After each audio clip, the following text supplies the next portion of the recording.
남자한테 내일부터 발기가 안 된다, 혹은 내일부터 섹스를 못하게 됩니다, 이렇게 얘기하면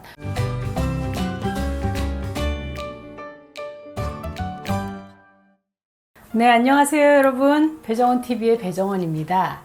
저번에 어떤 댓글을 보니까 제가 이 영상을 찍으면서 안녕하세요 여러분, 배정원TV의 배정원입니다, 이렇게 얘기하는 순간이 제일 어색하다고 하더라고요. 그런데 그 댓글을 다신 분은 그 어색함이 좋다고 얘기를 해주시더라고요. 그러니까 이제 마음 놓고 어색해도 그냥 인사를 하겠습니다. 자, 여러분, 남자들한테 남자의 성기능에서 제일 먼저 생각하고 제일 걱정하는 게 아마 발기일 거예요. 그렇죠? 근데 어떤 의사 선생님 얘기로는 남자한테 발기가 내일부터 안 된다, 이것처럼 사형 선고가 없다고, 내일부터 발기가 안 된다, 혹은 내일부터 섹스를 못하게 됩니다, 이렇게 얘기하면 이제 살 필요가 없구나 라고 생각하는 분들이 많을 거라고, 이런 이야기를 하실 정도로 남자의 발기 능력은 나의 어떤 능력, 살아가는 추진력, 내가 살아있다는 존재감, 뭐 이런 것들을 드러내는 거이기도 해요. 또 여러분 이런 것도 보셨어요? 책에 이렇게 보면 이렇게 손가락을 보여주면서 이게 남자의 발기다, 이렇게 얘기를 하잖아요. 그래서 이게 20대, 30대, 40대, 50대, 60대 이렇게 얘기를 하기도 하는데, 사실은 꼭 그렇지 않습니다. 이거는 건강에 따라서 나이보다는 오히려 건강에 영향을 더 많이 받는 경우가 많이 있어요. 그래서 20대도 술을 너무 많이 먹거나, 물론 20대에는 뭐 그렇게 지장은 안 받겠지만, 이게 이제 30대부터는 발기가 잘 안 되는 걸 조금씩 느낄 수 있을 거예요. 그래서 발기라는 건 뭐냐면, 처음 성흥분해서 발기가 되잖아요. 발기가 되면 사정할 때까지 그 강직도를 유지하고 있어야만 그게 발기력이 있다라고 말하는 거예요. 그래서 왜 처음에 발기는 빨리 됐다, 그런데 나중에는 금방 사그러들었다, 그러면 그거는 발기력이 없는 거죠. 그런가 하면 발기가 되었지만 별로 단단하지 않다, 이런 것도 문제인 거죠. 그리고 아예 발기가 안 되면 그건 정말 문제인 거죠. 그래서 이 세 가지를 발기부전이라고 얘기를 합니다. 그렇기 때문에 남자들의 성 기능에 관련된 두려움은 이 발기가 안 되는 것, 또 발기가 제때 잘 안 되는 것, 그리고 잘 유지가 안 되는 것, 그리고 단단하게 유지가 안 되는 것, 이런 것들이라고 볼 수 있습니다. 자, 남자의 음경은요, 해면체가 3개가 들어있어요. 그래서 그 해면체에 성적 흥분을 하면 피가 이렇게 쫙 몰려 들어가서 바깥으로 빠지지 않고 잠시 유지를 해줘야만 그 발기가 유지가 되는 거죠. 동물들 중에는 뼈가 있는 놈들이 훨씬 더 많고 뼈가 없는 애들은 별로 없다, 이렇게 얘기를 했잖아요. 그래서 뭐 인간하고 고래 몇 종류 이렇게만 성기에 뼈가 없고, 다른 놈들은 뼈가 다 있기 때문에 발기에 그렇게 신경 쓰지 않는다라고 얘기를 했는데요. 자, 30대부터 발기력은 좀 떨어지기 시작합니다. 이거는 아무래도 테스토스테론 수치가 조금씩 떨어지기 때문이기도 합니다.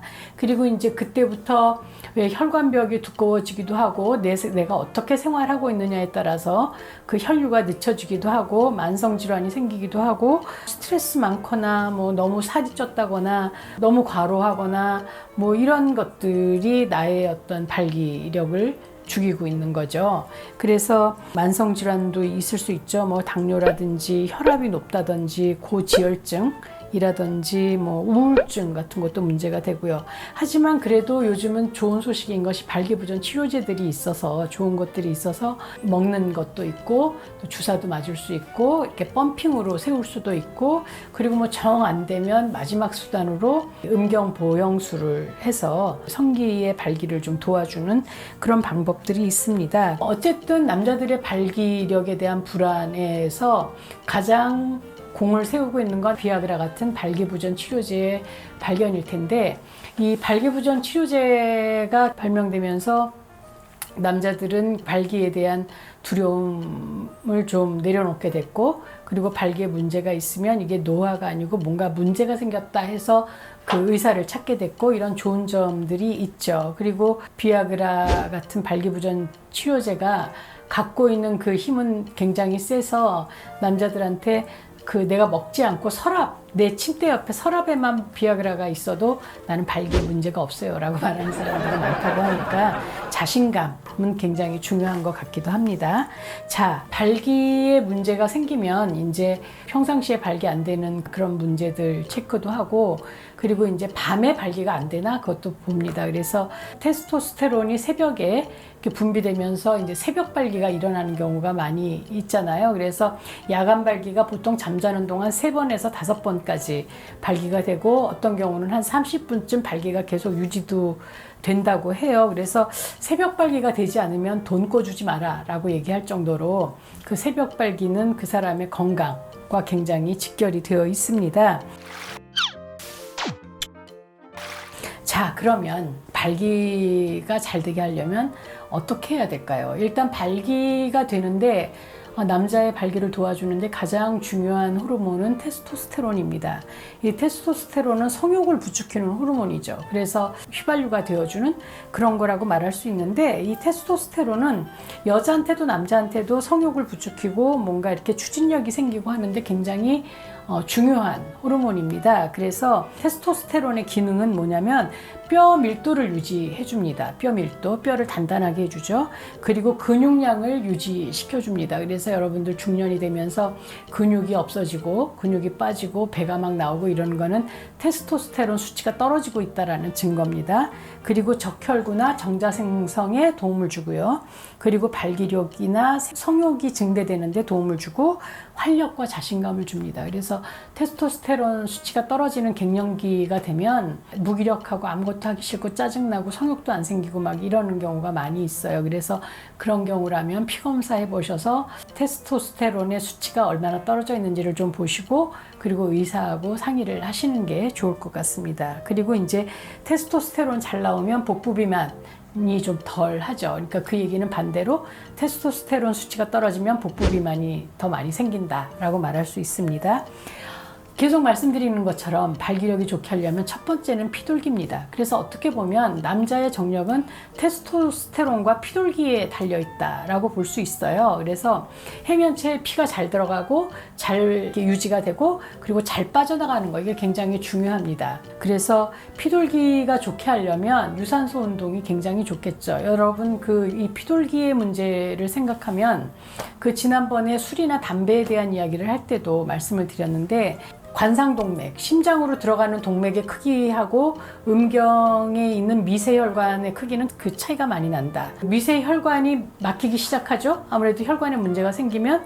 그렇기 때문에 음경의 발기가 안 된다라는 건 미세혈관에 문제가 있다, 피돌기에 문제가 있다 라는 거고, 그건 결국 나한테 혈류에 문제가 있다는 걸 가르쳐주는 경계경보라고 얘기를 했어요. 그래서 남자들은 발기가 자주 되는 것이 좋습니다. 그 얘기는 뭐냐면 기관 끝까지 그 피와 영양분과 산소가 공급되고 있고 기관이 살아있다라는 증거이기 때문에 남자들의 발기는 좀 자주 되는 게 더 좋다라고 얘기할 수 있습니다. 유산소 운동은요, 축구 같은 거 굉장히 좋고 달리기 좋습니다. 스쿼트 같은 근력 운동도 굉장히 좋아요. 그래서 이유는 알 수 없지만 장작폐기가 유산소 운동도 되면서 테스토스테론 분비를 도와준다라고 얘기를 하더라고요. 왜 그럴까요?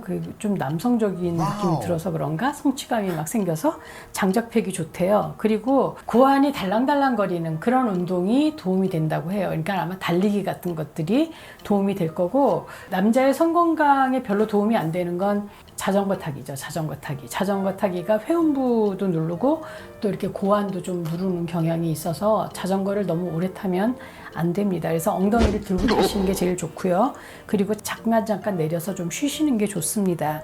그리고 잠을 푹 자셔야 됩니다. 그래서 잠을 얼마나 잘 자는지, 이 수면의 질이 테스토스테론하고도 연결되고 그리고 이 발기하고도 연결이 됩니다. 그러려면 스마트폰도 멀리 하셔야 되고 좀 TV도 덜 보시는 게 좋겠죠. 그리고 이제 명상 같은 시간을 좀 갖는 것도 좋습니다. 이건 아무래도 스트레스를 해소하는 데 굉장히 도움이 되기 때문에 명상이 도움이 된다라고 얘기를 합니다. 그리고 절주와 금연, 그래서 술을 좀 덜 먹고 그리고 담배를 안 피우는 것이 굉장히 중요하죠. 그래서 제가 지난번에 말씀드렸죠. 담배는 발기부전의 아주 첩경이다라고 말씀을 드렸습니다. 그래서 담배를 피면 혈류가 약해지고, 그리고 술을 많이 먹으면 고환이 이렇게 쪼그라들어서 정자를 만들어내는 세포가 많이 망가진다 라고 얘기를 했어요. 그리고 테스토스테론을 만들어내는 그것의 어떤 성숙을 방해하는 그런 활동을 하기 때문에 술을 좀 가능하면 덜 먹고, 그리고 담배는 안 피우시는 게 좋다라고 얘기하고 싶습니다. 그리고 이제 비타민 D가 발기력하고 좀 상관이 있다고 그래요. 그래서 햇빛을 좀 쐬시는 게 좋겠죠. 그래서 햇빛을 좀 쐬시고, 주로 앉아있지 마시고 좀 일어나서 햇빛도 좀 쐬시고, 그게 좀 어려우신 분들은 비타민 D 보충 제제를 좀 드시는 것도 좋을 것 같습니다. 그리고 또 중요한 건 규칙적인 성생활입니다. 이건 아무래도 발기하고 그 기관이 사용이 되어야만 기관이 살아있기 때문이죠. 그래서 말초신경이나 혈관에 산소 공급되도록 그렇게 하셔야 되고요. 그리고 이제 무엇보다도 건강식단 을 드시는 게 좋겠죠. 그래서 뭐 이런 얘기 안 해도 남자들이 40대 중반이 넘어가면 이제 그때부터는 좀 슬로우 푸드를 먹기 시작하잖아요. 뭐 인스턴트 피자나 이런 거보다는 뭐 집밥을 먹겠다고 막 집으로 들어오고, 또 나물이나 보리밥이나 뭐 이런 것들을 자꾸 먹으려고 하는 건 굉장히 좋은 일이죠. 그래서 두부가 좋고, 양파가 좋고, 마늘도 좋고, 그리고 남자들한테는 아연이 있는 굴이 좋습니다. 그래서 굴을 좀 많이 드시는 것도 좋고요. 그리고 그 베리류가 좋다고 그래요. 그래서 베리는 딸기잖아요. 그러니까 뭐 블루베리, 아사이베리나 혹은 뭐 레드베리나 좀 많이 드시는 게 좋다고 합니다. 그리고 이 베리류에는 활성 산소 수치를 이렇게 낮춰주는 안토시아닌 성분이 들어있다라고 얘기를 하죠. 그래서 베리류를 좀 많이 드시는 게 좋고, 그리고 이제 약을, 내가 무슨 약을 먹고 있나를 좀 점검하시는 게 좋아요. 그래서 왜 우리나라 사람들은 굉장히 약을 많이 먹고 오용과 남용이 많거든요. 그래서 필요 없는 약을 안 먹는 게 좋고, 또 당뇨나 고혈압 등 발기가 안 되는 원인이 될 수 있는 질환은 조기 진단하는 게 좋죠. 그래서 이 콜레스테롤 수치를 좀 점검하는 게 필요하고요. 그리고 이제 무엇보다도 전립선 검사를 좀 규칙적으로 하시는 게 좋습니다. 그래서 우리나라 분들은 여자들은 유방암, 남자들은 전립선암에 대한 검진을 좀 규칙적으로 하시는 게 나의 그 성건강을 위해서는 필요한 일이라고 생각을 합니다. 자, 그 외에는 이제 뭐 아까 얘기했지만 스트레스를 좀 더 통제하고 관리하는 요령을 좀 가지시는 게 좋고요. 그리고 또 무엇보다도 배우자하고 좋은 관계를 유지해야 성관계도 하고 싶고, 또 생활이 즐겁고, 또 맛있는 것도 해줄 거고, 맛있는 걸 같이 먹으러 가기도 할 거고, 또 배우자한테 내가 맛있는 걸 해주는 것도 굉장히 중요하고, 그리고 우울증 관리를 좀 잘 하셔야 되고, 그리고 40이 지나면 남들이 보는 나보다는 내가 보는 나가 좀 더 정확하고, 그리고 내가 보는 나로 사는 것이 굉장히 중요할 거라고 생각합니다. 그리고 마지막으로 포르노를 좀 절제하셔야 됩니다. 그래서 포르노를 너무 많이 보고 자주 보면 내 파트너하고 발기가 안 되는 경우가 많아요. 왜냐하면 그 자극이 너무 강하기 때문에 더 낮은 자극으로는 발기가 되지 않습니다. 그래서 여러분들은 이런 것들을 조심하시면 발기를 아주 잘하는 남자로 건강하게 사실 수 있을 거라고 생각합니다. 왜 음성적으로 비아그라 같은 걸 사는지, 그 이유는요, 비아그라나 이런 것들은 비싸지만 88전 같은 거는 5,000원 뭐 이렇게밖에 안 한단 말이에요. 약효는 뭐 마찬가지고, 그럼에도 불구하고 그 이상한 약을 먹어갖고 막 문제 생기고 그러는 경우는 의사한테 가서 내가 발기부전이라는 얘기를 못 하는 거예요. 좀 창피하고, 예전에 그 시알리스에서 캠페인을 한 적도 있어요. 의사한테 가서 내가 발기부전입니다 라는 얘기를 하는 게 10분이 넘게 걸린대요. 그래서 이제 그때 뭐라고 얘기했냐면, 말로 하지 말고 들어와서 이렇게만 하면 발기부전이구나 라고 얘기하고 거기에 대한 상담을 할 거라고 했는데 그 캠페인이 실패했다고 그래요. 이것도 어려웠다는 거예요. 이것도 제가 발기가 잘 안 됩니다 라는 얘기를 하는 게 되게 자존심이 상하고, 왜 어렵고 그런 이유가 아닌가 하는 생각이 들어요. 이 방송을 보는 의사 선생님들 계신다면 환자들의 성생활을 좀 챙겨주는 질문을 좀 하셨으면 좋겠어요. 부부간의 성생활이 잘 되는지 이런 얘기를 건강을 체크하는 과정으로 한다면 환자들이 좀 더 쉽게 얘기하고 고민을 도움을 받을 수 있지 않을까 생각을 합니다.